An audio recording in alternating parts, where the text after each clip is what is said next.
Alright guys, welcome back to First Attack. I'm going over normals and how to quantify them and how to categorize them, what kind of things you want to look for in moves to be able to know what to do with all these buttons. Because again, every character has about 20 moves, and so it's really nice to be able to see how a move behaves and really kind of evaluate what it's used for right away. So let's move forward here. I just talked about 3 categories of pokes, space controllers, and whiff punishers. Those are mainly for neutral footsie games, which is about this range to this range. But now let's get into the range of up close combat here. Moves that you use from this far away here are going to be so different than the moves that you use here in this close range. So one of the first categories here is, whoops, I went too far. Okay, there we go. Pressure tools. Pressure tools are very, very important because once you get in on the opponent, they're going to turtle up, they're going to clam up like this, and they're going to try to stay as safe as humanly possible, like this. So they're going to be low blocking a lot. So you have to figure out a way to get them to stop blocking, basically. And that's where pressure tools come in. You have to find the right normal moves that are good for pressure. So what you're hoping to do is find moves that basically increase the tension. One of the strongest tools that a player has when they play fighting games is they can sense the opponent's tension. I don't know how it works. It's almost like a sixth sense. I can detect it even when I'm playing someone online sometimes. You can kind of just feel their frustration. You can kind of just tell where they're getting frustrated. And the top players are the best at this. Guys like Justin are just amazing at this kind of things. I've had situations where I've played against someone and I just for some reason know exactly what they're going to try to do at every given situation because I can read their level of tension super well. Tension is just one of the most important things. One of the hardest players to break are the ones that stay calm in pressure situations like this. If they can stay calm like this and you're doing all this stuff and they stay calm, it's really hard to break a character like that. So understanding tension is a very important thing. So this is what a pressure tool is for, is to get them scared and get nervous. So like I said, it's an up-close tool. It's used in advantaged situations. So for example, in the last episode I talked about taking turns. So I said like certain moves, like for example, stand jab is +2 on block, I believe. +2 on block, right? So I'm actually advantaged in this situation. So you want to keep using pressure tools when you're advantaged. So all these buttons that I've chosen to use for Cammy are advantaged. So these are good buttons to maintain pressure here. And if you keep doing this all day, your opponent is going to stop blocking, especially in this game because we have white life. I mean, look, white life builds up fast in this game. So if I keep doing this and then I get in for a throw, they lose all that white life and they lose the damage from the throw. So tension is so important. Understanding how to read tension is super, super important. Being safe on block. I mean, look, I have this move right here. This move is not safe on block. I'm not going to be coming up here and try to apply pressure by doing this. Because if I do this, whoops, if I do this, I've lost all my tension. I've lost all the tension from the opponent because the opponent is just going to kick me back like this. He's just going to punish me, and then I'm going to die, and I'm going to lose all this life. So the move really needs to be safe on block, and I don't even necessarily mean it has to be 0 or plus. Like this move right here is -2. This is a great pressure tool right here, because it has this movement factor from farther away where they think they're safe. So it's time for them to hit a button and then they get counter hit and then Cammy gets, you know, this combo off of you. So it doesn't even have to be safe. This move is -2.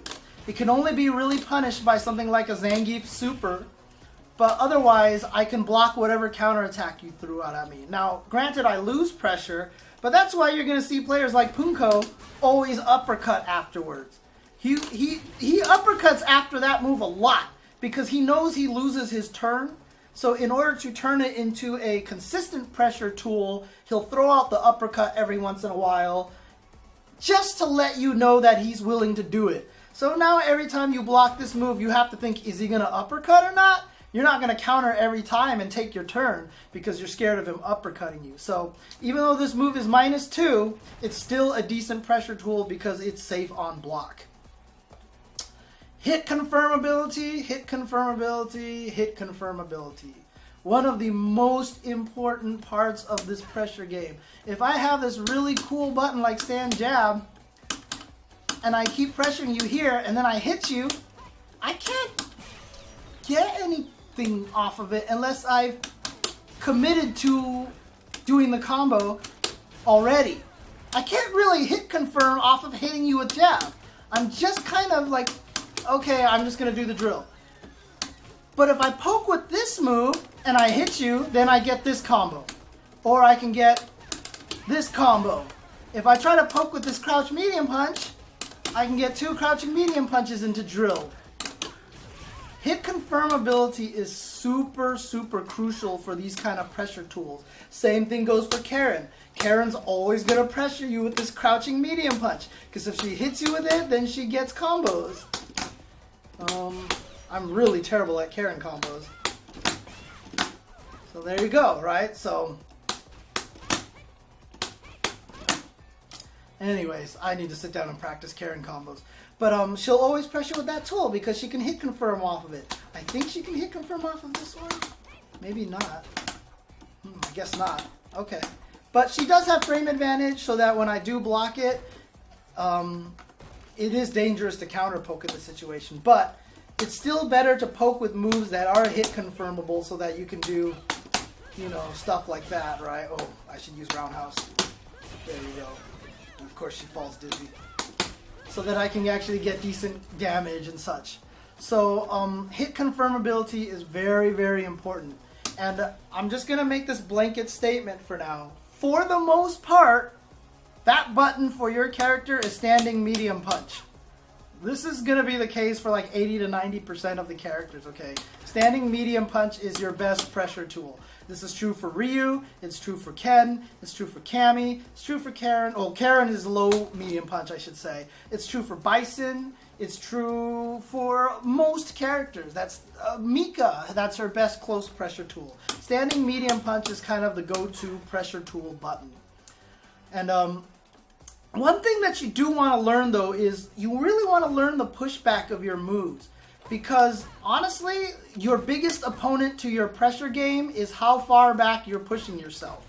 If I know this move pushes me back a lot further than stand jab, and I do it twice, now my opponent is in a safe distance where my pressure tools aren't going to be very good. So if I want to maintain pressure, it's very obvious I'm going to walk forward at that point. So being mindful of how far a move pushes you is very important. So my jab is going to push me less far, right? So if my jab pushes me less far, then I don't have to walk as far to be able to get another medium punch. Boom, walk forward, tiny bit, and then I get a medium punch. If I do medium punch, that gives my opponent license to jump away, to backdash, to start attacking me.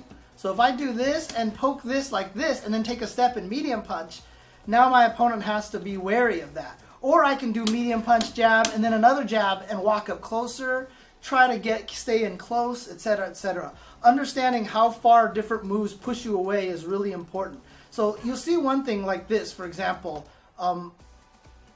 See how our feet are barely touching each other on stand medium punch after she blocks that? If I do crouching medium punch and I stand up, our feet kind of overlap. So this move pushes back less on block than standing medium punch. So maybe you might want to pressure with this move when they get in close because it leaves you a little bit closer. So if you understand the pushback of your different moves, it can help you maintain pressure a little bit easier. So how do you beat this? How do you beat this? Well, you counter poke, right? Some of the best counter pokes are light attacks. So if you see Karen, for example, do standing medium punch, I'm going to try to counter poke with like crouching jab or something like that and hope that I beat her move.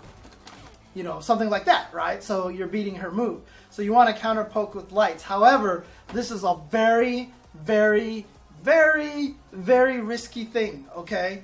This is very risky because this is what frame traps are all about. If I sit here and do standing medium punch, crouching medium punch, I want you to hit a button in between because if I time it right, I will frame trap you and counter hit you, there you go, right?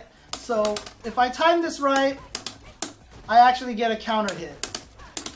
And then I get a full combo off of that with Cammy. So boom, counter hit. Oh, damage. Like that's decent damage. So it's very, very scary to poke in between stuff. Although it is going to be one of the ways that you're going to beat it. But the way you're going to beat it is if you're just blocking the entire time. Like let's say you see Cammy do this and then a stand jab. Now you kind of have this feeling that she wants to keep the distance, so she's going to walk forward. So if you actually block those moves, so if you actually block this, probably Cammy's going to walk forward. Now is the time to try to interrupt her attack with light attacks. But what this all comes down to is know your frame data. Know your frame data, know your frame data, know your frame data. Know your frame data. The reason why I talked about the frame data in the last game, and like I said, you don't have to memorize if moves are -2 or -1 or -3 or +2 or whatever. All you have to do is remember that if I block this move, it's still Cammy's turn. If I block this move, it's my turn, etc., etc. So while I can't counter poke with crouch light punch, I'll do it when I see a -2. I'll see a move that's -2. Then I'll counter poke. Otherwise, good defense. Good defense. Don't hit buttons. Just block. Just block because they're trying to frame trap you. Rely on your defense. And this is the scariest thing because you want to hit buttons because this is hella scary when Cammies are doing this to you like this. And you just want to hit a button. But know your frame data and understand when she does a move that pushes her too far away so that she has to walk forward. And then that's your opportunity to get out of there. But otherwise, really, honestly, rely on your own defense. Now, you're going to say, what if I'm trapped in the corner here? Now I can't run and I get all of the situation. And I can't beat my opponent's pressure. They beat me up here, etc., etc., etc. Well, I will tell you this right now. If you're in the corner, you're supposed to get beat up. The mistake you made was not getting beat up by their pressure while they had you in the corner. The mistake that you made was getting into the corner in the first place. You have to be very mindful to not be there. So if you see your opponent pushing you in the corner, you got to fight for your real estate. You got to fight for that real estate. Now, if Cammy hits you with freaking low forward drill and you're in the corner, this is one of the reasons why Cammy is such a scary character, because she gets you there. Now you have to rely on your defense, right? But it's just one of those situations. If you're in the corner and you're getting pressured like this, just keep in mind that you probably made a mistake somewhere else, and now you are supposed to be in a disadvantaged position. Your opponent is supposed to beat you up now. So if you can get out of that situation, you do it by playing smart and by playing really solid, strong defense. There's no magical formula on how to get away from this corner situation, because that means you are losing if you are in the corner. So if you can find a way to counter poke, get out of the corner, that's important. But if you are in the corner and the opponent pressures you to death and you die, that's just one of those things that you have to go back, watch your replay, reevaluate your situation, see how you got put into that corner, and maybe try to think about not having that happen next time. And then think to yourself, well, obviously it's so important, so now I want to corner my opponent so I can pressure them. So once you get into that situation, it's really good old honest defense that's going to get you out of that situation. There's really no magical formula to it. Find out, remember which moves give you your turn, like Cammy's towards roundhouse, and counter poke in those situations. Or notice, be mindful of the distance that she pushes herself in so that you have the opportunity to try to jump over her or to counter poke with a stand medium kick or something like that. And that's going to how you get out of this kind of pressure in the corner. But this is the goal for a lot of characters. Once they get you here, like Mika, like Cammy, like Karen, once they get you in the corner, this is their whole goal, is to get you here because they know they're at advantage and they're going to blow you up in that situation. So there's no true answer on how to escape the situation except play good defense and pray, you know. So let's talk about pressure tools here, okay? What are some of the important things about pressure tools? Range, obviously, it doesn't matter because these are close-up tools. Speed is very good because you want to have moves that can beat frame traps. So I can do this, and then this medium kick is a good button, even at close range, but if I turn her on to all guard again and turn her to counter this, and I try to do standing medium kick, the speed is so slow that I cannot frame trap her. Even fierce is too slow. So I'll hit medium punch, heavy punch, and it's too slow. So you want fast moves in pressure situations. So crouching medium punch is one of Cammy's fastest moves. So that's going to be my best counter poke, even stand jab. And stand jab is good because on counter hit, stand jab combos into fierce, right? So if I do this, then I can get that full combo if I have my timing right. There you go, like that, right? So I can totally even use stand jab. So fast moves for this is important. Again, I mentioned in the previous slide, safe on block, safety, very important thing. Priority, not important because you're trying to hit them before their move comes out. You don't care how the moves interact with each other. You're in range. You're going to hit them no matter what. Priority is not important. If you have priority on a move, it doesn't hurt. Hit confirmability, most important factor. Most important factor because if I sit here and I hit you with close jab all day, I can hit you like this all day until you're blue in the teeth. But you know, it just doesn't even, I don't even know what the hell that means, blue in the teeth. But you know, I can do this all day, but if I don't make the pain count,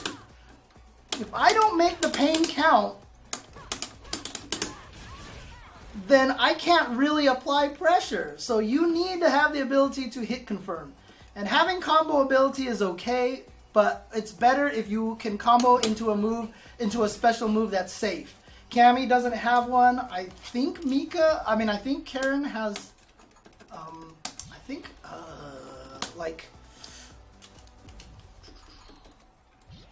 if I activate V trigger, I think that's safe, right? So if I try to do pressure by doing this, like this, and you block it, I can save myself by going into that move right there on block. And then I can keep the pressure going. So being able to cancel into something is nice to have, but if you just can find moves that are hit confirmable like this, then it doesn't matter. Then you can just do whatever you want at that, whoops, wrong way. You can do whatever you want at that point in time. Block level, again, you're not worried about them blocking high or low, you're really just trying to pressure them. Although it's nice having a few low attacks because that'll prevent them from jumping. You'll catch them in their pre-jump frames. Like, yeah, I don't know if I'm getting it right, but yeah, see, in that kind of a situation, right? So if I block this and I hold up, oh, oops. So if I block this and hold up, I'll get hit out of my pre-jump frames, but you're going to get hit out of pre-jump frames whether it hits high or low or not, so it's really not super important. Resulting state, doesn't matter what the resulting state is of your pressure tool, as long as I can combo it into something that does give me a better resulting state. So I don't care what standing medium punch does. I care about what standing medium punch leads to. So the actual resulting state of this move is not really crucial. And extra properties doesn't really matter at this point in time. I mean, it's nice if you have a low crush at this range because then you can beat people hitting crouch shorts. But this is not as much of a problem because there's no such thing as crouch teching in this game. So really, you're just trying to hit them at this point in time. Alright, so that's pressure tools. Now let's talk about counter pokes. This is the situation where while you're blocking, you want to counter poke the move. This is where you're mostly going to try to be using a lot of your light attacks. The whole point of them is that they're fast and they're close range so that you can counter the opponent's pressure. So the whole point of counter pokes is that you're trying to escape the pressure. Karen sits here and makes you block this, and then you throw out a low jab because you're trying to stop her from advancing forward like this, right? So that's basically what counter pokes are. Counter pokes are your weapons to escape the pressure kind of situation. You gotta be quick. Having armor is nice. And the reason why I put invincibility or armor is because, honestly, stuff like Mika's EX Flying Peach, an uppercut, so if I block this and I counter with an uppercut, they can be counter pokes, but those are special moves, but I just wanted to list them because those are basically all-ins for beating pressure situations. But in general, you want to do quick moves to escape pressure. But the only way that those are going to work, like I said, is you have to know your opponent's frame traps so you're not hitting buttons where you're going to get frame trapped.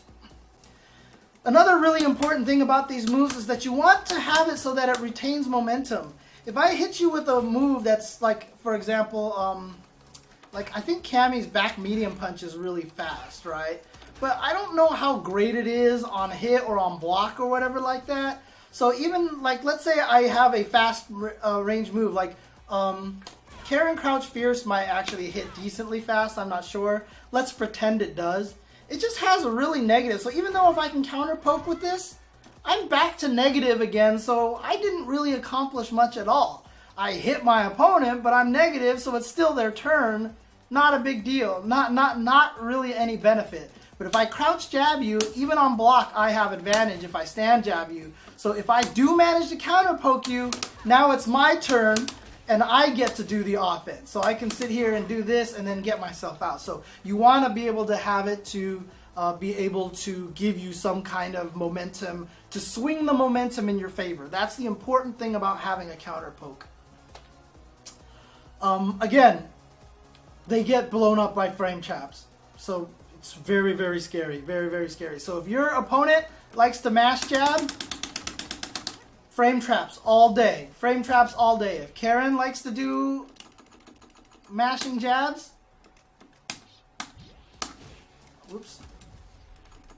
If your opponent likes to mash jabs all day, then frame trap them to hell, basically. So let me see if there's a good example here.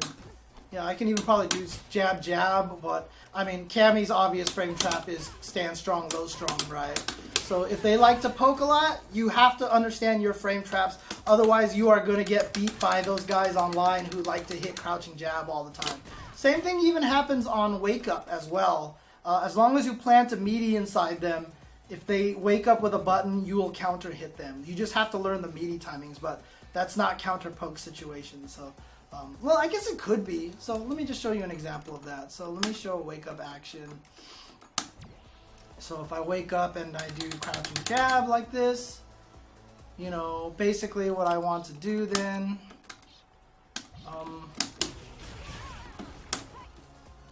I want to be able to time my meaty properly. I want to know how to time my meaty properly. If I do it too late, I'm going to get jabbed. If I do it too early, I just miss. So if you learn the timing of it, you get the counter hit. Oops, too early. See, there you go. I need to learn the timing of it. Too late.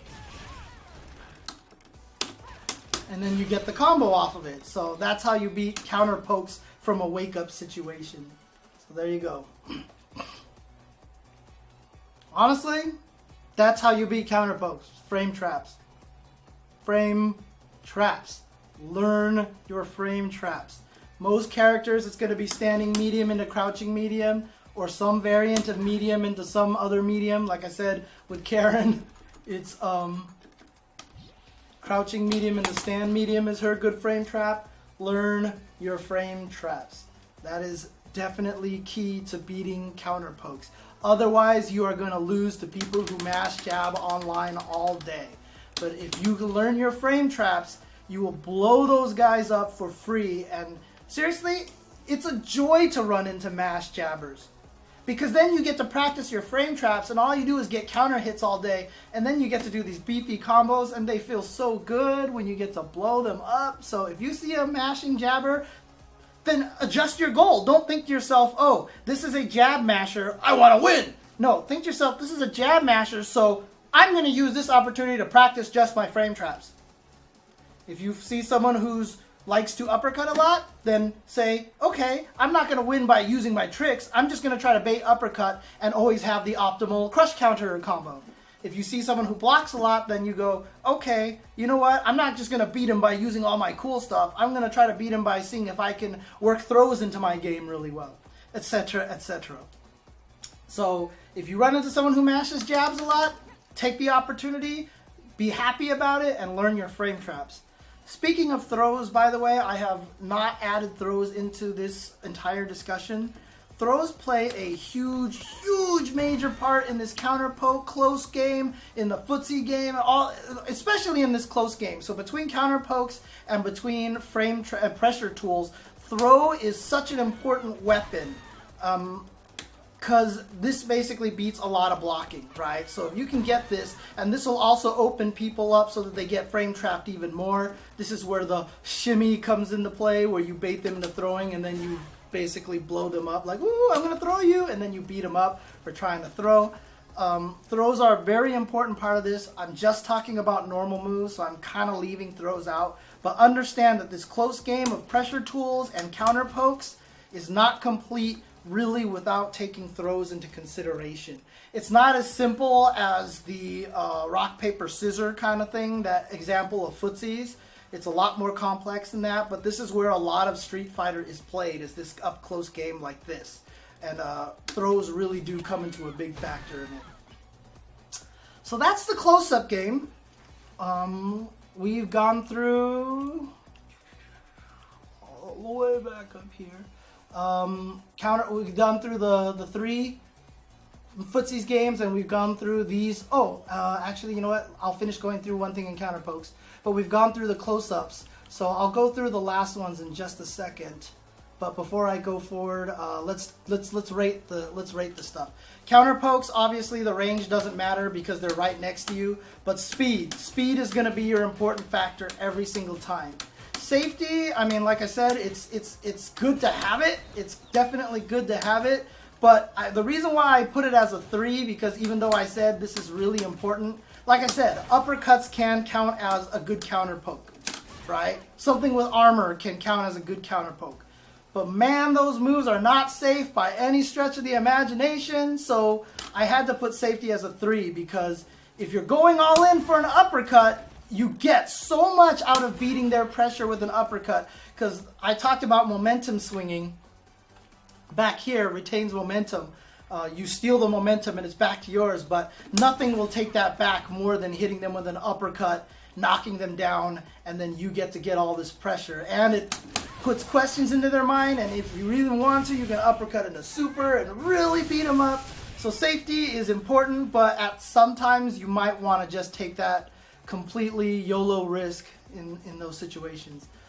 Priority is not important because you're right next to them. You want to just beat their move before they hit you. Strength, not important. In fact, most of the times you don't care about it at all because lights are super important. Hit confirmability, like I said, nice. Very nice to have. Most characters,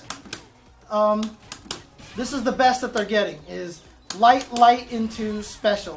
That's the best that they're getting. Some characters like Chun-Li can do jab into strong, and then she gets more stuff, so she's one of the only characters that can combo off of lights, you know, but that's Chun-Li. Combo ability is nice if you have a move that can be pretty safe. Bison, for example, is a good one. He likes to do jab into the ball, into the big energy ball. That's actually a pretty good counter poke because a lot of times, even when the opponent blocks it, their reactions isn't fast enough to punish it. I don't even know if it is punishable. I don't know how unsafe that move is. Let me take a look really quick on one of the many Street Fighter frame data tools here that I have. I'm using one right here called V-Frames. There's also another one called FAT, frame something, frame advanced trap. I don't remember what it's called. Sorry. Psycho Blast, Light Punch is -4. So there you go. So it combos, so you can basically combo them, surprise in that situation. You're -4. If the opponent's really ready for it, they can punish you. But for the most part, you can kind of throw it out there. So combo ability is good, not necessary. Block level, it's nice to be able to catch them with this low short, because also if they try to do the shimmy, as it's known, if I do low forward as a counter poke, you know, the shimmy usually takes walking forward, walking backwards. So they walk forward, walk backwards, and then you catch them low, and then you go into drill, for example. So counter poking the shimmy basically is nice if you have a low attack there. That's why I have block level at a 3. Resulting state, you don't care how they end up afterwards. And extra properties, again, having invincibility, having armor, a lot of those things are definitely nice to have in counter poke situations.